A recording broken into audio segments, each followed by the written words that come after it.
bang pwede kang magkaroon ng health insurance benefit for as low as 5,000 every year? Yes, we have our Sun Life Assure.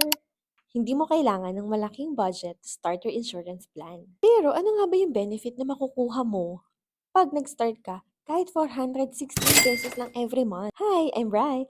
I'm a unit manager for 6 years and a 10-year financial advisor. I'm so excited to share with you paano nga ba tayo magkakaroon ng life insurance and health insurance product kahit nasa murang halaga lang. Ano nga ba yung benefit sa atin nitong product na to? Number one, peace of mind for the future. Kasi life insurance na to and may kasama ng critical illness coverage. Kasi 'di ba when life happens, pwedeng magkakasakit muna eh. And ang mas masakit dun, masakit din financially. Kaya itong product na to, may living benefit na cash nating makukuha na magagamit natin for medical and hospital bill. Number two, affordable premiums. Budget-friendly na plan na para kang nagbabayad ng monthly bills, tubig, kuryente, or internet. So, para mo siyang niloloadan. And just pay for the premium kasi kung mas bata ka, you're locking it early, so mas mura yung premium na binabayaran. But of course, nag-i-increase to every 5 years yung cost niya. Ayan, so may mga samples ako dyan.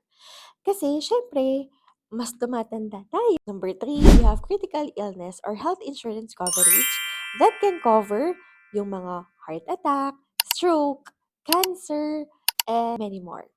Number four, you can upgrade this plan by the time na ready ka na. You get plans na may guaranteed payout, yung limited pay lang, gusto mong mag-pay 5, 10 years lang.